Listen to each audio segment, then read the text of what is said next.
Quick tips in 5 minutes. Welcome back, YouTube. So today I'm going to quickly speak about how much cardio you should be doing, or how much cardio should you do to see a response, to see results that you're looking for. Now, this will depend if you are in an off season or you are cutting, or to make it very simply, if you're muscle building, bodybuilding and muscle building, or if you are trying to drop a lot of body fat. If you are muscle building, then my opinion, you don't need to be doing too much cardio. I do 30 to 60 minutes max. As long as I'm staying on top of my heart health, sound. All my energy wants to go to recovery, wants to go to my gym, my training, my resistance training, the machine. Like, I want all the energy to fucking lift as heavy as I can. So I don't want to be doing loads of cardio, which is fatiguing, guys. It's fucking fatiguing. So people that are doing like 2-3 hours of cardio a week whilst trying to build muscle, I don't see the positives of that. Can you get lean? Yes. Can you still build muscle? Yes. Will you maximize it? No, I don't believe you can. Some people may say you can, but I don't believe you can maximize your muscle gain if you do too much cardio. Now, if you are cutting, it's a different story. I always like to start with the least amount to get the most out of it. And recently, I'll give you an example of Jake. He's just come back from his honeymoon. We were doing 230 minutes of cardio in total, okay? And obviously he's gained some weight. So I'm like, right, we're resetting, new plan, everything. And we're only doing 15 minutes of cardio times by 4. So we're only doing 60 minutes of cardio. From last week, last Wednesday, he's lost 2 kilos, okay? There is no point doing so much more if you don't need to. So start off low. I'd always go straight away. You know, if I'm in a cutting phase, I'm like, right, cool.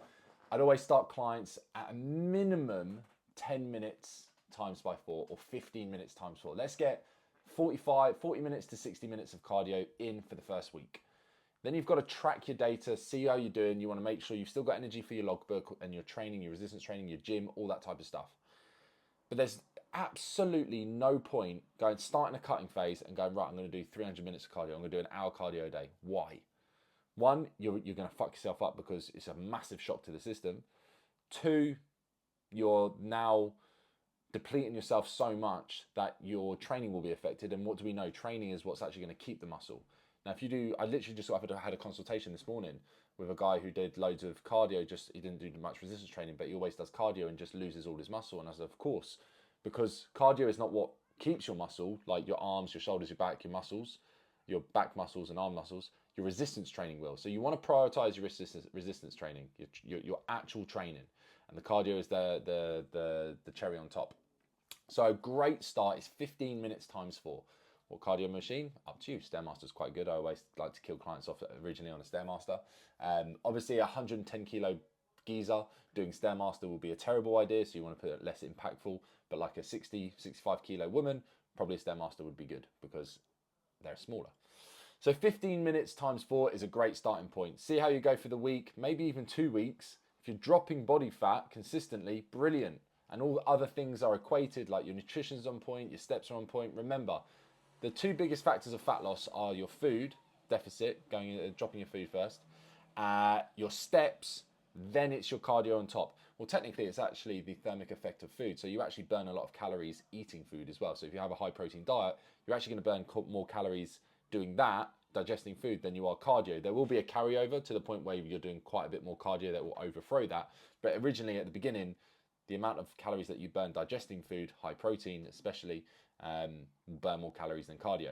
So do your 50 minutes times 4. Then I would start going, I'd creep it up. I wouldn't go 15 minutes to 30 minutes times 4.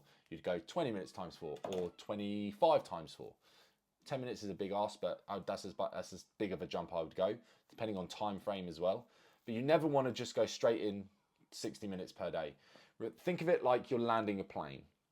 You want the runway to be as long as possible. Now, if you do so much cardio straight from the off, you cut that runway immediately. So you try and land, there's nothing more you can go. Then you have to drop down loads of food. And what do we know? The higher the food, the better body composition that you're going to have. If you can keep food high, it will always result in better body composition when you drop body fat. So the better you will look better as you're dropping body fat. You cut calories really low straight away and you put cardio really high, you're going to look terrible. So start with as much food as you can, as little cardio as you can to see progress, and start doing it like that. That's all you need to do. And it depends how lean you want to get as well. So example for my bodybuilding show, we were doing 75 minutes per day. So work that out, 7 times 7, 400, about nearly 500 minutes, pretty much 500 minutes per week. That was a fucking lot, but I was getting into silly body fat percentages. So 15 minutes times 4, start with that, taper it up. You do as much as you need to see a result.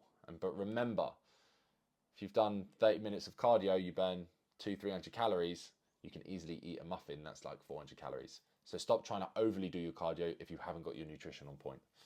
Hope you enjoyed that video, and I'll see you on the